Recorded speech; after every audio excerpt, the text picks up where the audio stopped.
my corner of the internet, Macho Maniacs. My name is Lucas, aka Macho Emolga, and the hype is too real because we are here for week number one of the regular season of the PBL. This week, going up against Charnado 300 and the Anaheim Golducks with our team, the Seattle Seedots. Oh my god. This has been so long in the making. We started this league weeks ago. We've gone through the preseason. We've gone through the draft. We've gone through free agency. There's been ups. There's been downs. We've had forfeits. We've had wins. We haven't had a loss yet. Cross our fingers that keeps up. We are back for post-commentary of week one of the PBL. Now, I say post-commentary because I had this live recording. I gave it a chance. I did live comm, and like 10 moves into the battle, it was DC'd. My internet didn't stop. Charnado 300, his internet didn't stop. None of our internets went down. None of us DC'd from Nintendo. So something happened on Nintendo's end that caused that battle to DC. And I don't want to do a live comm just to have that happening. And so we went for all that. We replayed the battle perfectly, exactly to where it was. No unfortunate haxes that happened the second time through that didn't happen the first time. Nothing like that, which was super awesome. So it was a super awesome battle. Charnado is an amazing person. Good friend. I've become almost like friends with him since the PBL. So I can say that about everyone. I've become friends with them in the PBL since this entire thing started, and I think that's really amazing that there's that quality of people in this league. Like, we're not all huge Poketubers, you know. We're not all like really big Poketubers. We're not all here chilling with like 1,000 subs. Most of us have. All of us except one of us have under 50 subs. Because we're just in this to have fun, and that's all this really is, which I really like. I really love being a part of this. I wouldn't have it any other way. But anyway, we don't have time for friendship because we must crush Charnado 300 this week. And if you look at his team, he's bringing the Gallade, which I thought might be Focus Sashed or Choice Scarf. The Electros, which I thought might be Bulky Assault Vest. The Cresselia, which I figured to be this physical wall with lefties.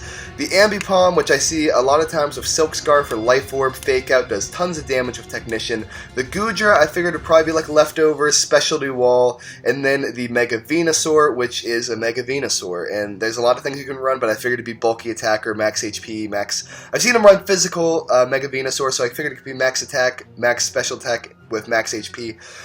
So, counters to that, we had Amoonguss, our specially defensive wall in there, max HP, max special defense. We had Mandibuzz, our physical wall, max HP, moderate amount of physical defense, and then the last 50 or so EVs into special defense. You can see it on the screen right now up there, the exact EVs I ran. I just don't remember them off the top of my head right now. Thunderous Eye, our backup sweeper with Thunderbolt, Psychic, HP Ice for his dragon types. He also has another dragon type I was preparing for, Latios. He also has Latios, which I was prepared for. And then the Nasty Plot, Hariyama, the Choice Scarf user, which is essentially only there to take on Ambipom, with Choice Scarf and Tailwind on Mandibuzz. A big part of my strategy this week was to run Tailwind on Mandibuzz so I could run Attack Up, Special Attack Up instead of Speed Up Natures and still outspeed, which ended up working out really nicely. Jirachi rocking Zen Headbutt, Iron Head, Drain Punch only there for T-Tar, which he didn't even end up bringing, so it ends up being almost useless. And then Substitute. My plan there was to bring this thing in on Mega Venusaur and then Substitute on his switch into T-Tar and then Drain Punch, and I have enough speed EVs that I would outspeed a T-Tar as long as it wasn't max speed Choice Scarf with a speed up nature, and then Mega Gyarados, our primary sweeper, nothing fancy, with Waterfall, Crunch, Ice Fang, Dragon Dance, max attack, max speed. So anyway, let's get right into the battle. It was a 39-turn battle. It was a very long battle. Not very long, but I did end up playing my style of play really well. And he ended up playing his play style really well on the also. So he leads off with the Mega Venusaur. I wasn't expecting this thing to be a lead, but he withdraws right away, so I figure he probably has nothing for Amoonguss and is figuring I'm a physical wall, but I'm not, I'm a special wall. Or he's a special attacker, and he is fearing that as well. I go for the foul play, and it's not because I was expecting the Crest switch in, although it works out. It doesn't do a lot of damage, but it's super effective hit anyway. Honestly, Giga Drain probably would have done more. But I thought he might be running Physical Venusaur because I've seen it before from him, so I wanted to see how much Foul Play would do if he was max attack.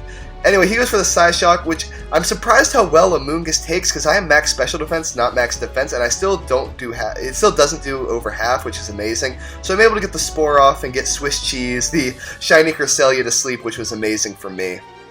Get a little Black Sludge recovery there, and we're sitting in a pretty good spot. So he withdraws Swiss Cheese. That thing's so bulky. I think a Swiss Cheese, I think it has a lot of holes. That thing's so bulky, I don't know why that's his name. But withdraws into Lil Wayne, the Goodra. Goodra is my favorite Pokemon. I told this to him beforehand, so I feel like he brought it just to spite me. But Goodra's an amazing Pokemon, so why wouldn't you bring it? But I switch into Miss Mandy as well, so the double switch comes off. I do know that I can take any Thunderbolt from this thing as long as it's not like Choice Specs Max Special Attack with like Life Orb, and it's not. It only does a little under half, so I know I can take that, and I get Leftovers recovery, and I'm able to get off my Tailwind. Big part of my strategy this week was making sure I had Tailwinds up a lot of the time. Anyway, he withdraws Lil Wayne and goes out into Slippy, the Electros. I know I'm not in a good space here, but I'm just going to knock off. I wanted to knock off that Goodra's Leftovers, but getting the Choice Specs off of this Electros is just as good, because that really nerfs this thing a little bit. It's going to make sure it's not hitting as hard, which is really nice. But Miss Mandy can't do anything past that. Its only attacking move is knockoff, so I switch out into Gus, especially defensive Gus, our Amoonguss, and he goes for Thunder. What is up with people always landing Thunder on me? Preseason week 2 and now this week, 3 Thunders against us, all 3 have hit. One of them paralyzed, freaking Porygon Z. But I'm specially defensive and I resist, so it doesn't matter. I'm going for Synthesis here because I know that I saw since it was Choice Specs, I know that with Tailwind I'm going to outspeed. And from max HP, I can live a Flamethrower from this thing now that Specs is gone. So I just kind of want to scout to see if he has Flamethrower, and he does. So with that really useful piece of information in mind, I figure he's just going to go for it again. So I end up switching out as he switches out, I guess figuring that he wants to get himself in a little bit more favorable position. He goes out into Norma, the Ambipom, which terrifies me because I don't have any good switch-ins on this thing. But what happens here is that I actually switched into Captain Ponytail, or Hariyama, on the Electros because I figured I could do the most damage to it. Which is a perfect switch. I guess he fears that I'm close. He might not be max speed or something, and I was really expecting the fake out, so I just went for close combat. But apparently he didn't go for the fake out. Didn't think, he just wanted to figure out I was going to go into close combat and wanted to switch into Cresselia. I didn't really understand why he didn't go for fake out there. Maybe he wasn't carrying it. But Swiss Cheese takes a little bit of damage. I am Choice Scarfed into close combat, so I can't do anything against this thing, and I get the free switch into Miss Mandy because I know this thing is a guaranteed turn of sleep because it switched out right when I spored it. So anyway, I know that my Tailwind has petered out, and I want Tailwind up as much as I possibly can have it up because my team highly relies on that double speed boost. Miss Mandy gets a little bit of Leftovers recovery. Now he gets the first turn Wake Up, which sucks for me because this Moonblast is going to hurt, but this is not a special attack invested Cresselia, so I do take that relatively well, and I just go for the Tailwind.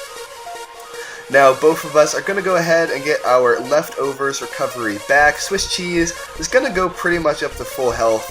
Now that Tailwind's up, you can see from my Leftovers going off first that I do outspeed, which is really nice. So I'm just going to take this opportunity. I know I can take another Moonblast barring a crit, so I'm going to knock off this thing's Leftovers, make sure it has to use Moonlight or something in order to get its recovery, and it's not just constantly recovering on me. He goes for the Toxic.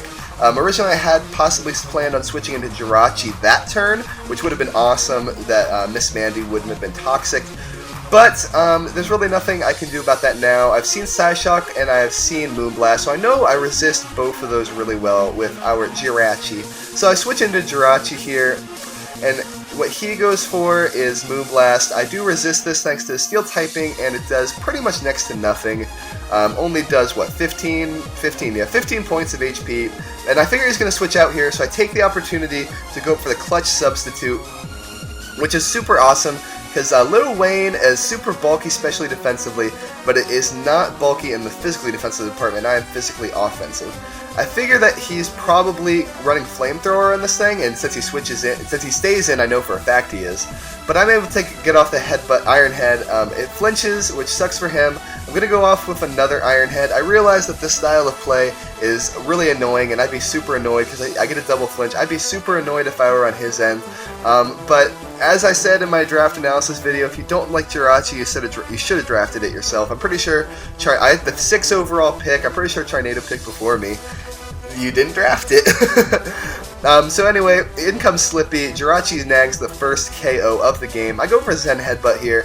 I'm kind of glad here that I don't get the flinch as he goes for the flamethrower and breaks my sub. Because pretty much from there, I feel like Jirachi might have just swept if nothing outsped it. Because my Tailwind did peter out. I'm sure something would have outsped and eventually broke the sub. But that flamethrower there allows for Jirachi to do a lot less damage than it could have. I calc this, and Drain Punch has like a 75% chance to KO from there with my investment. But it doesn't. I get a low roll. He goes up for the flamethrower and brings Jirachi down really low. Yes, Zen Headbutt would have killed, but it's also inaccurate at the worst times for me, it seems. So I wanted the 100% accurate Drain Punch. I was like, 75%? That's not going to happen to me, right? No, I get low rolled. So Jirachi now is really low on health, which sucks for me. In comes Tanker, and I know that Zen Headbutt would hurt this thing, but I also know that he's probably just going to EQ or something. If you're running a physically offensive Mega Venusaur, you're probably running EQ. So I switch out into Miss Mandy, not wanting to lose my Jirachi. I could have done a lot of damage with Zen Headbutt, and then gotten KO'd by Earthquake, but if Zen Headbutt misses and he KOs me with Earthquake, I lose Jirachi for nothing. So I do correctly predict the EQ. Mandy comes in, is still toxic, but is going to just go back to 133 after the leftovers recovery, and we're not sitting in a bad position here.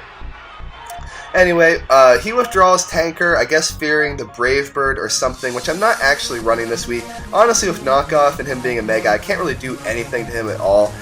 In my last move slot, I have Tailwind, Knockoff, Roost, and Defog. He doesn't even bring T-Tar, so he can't set up rocks, so Defog ends up being pointless. I really wish I would have run something else in that move slot.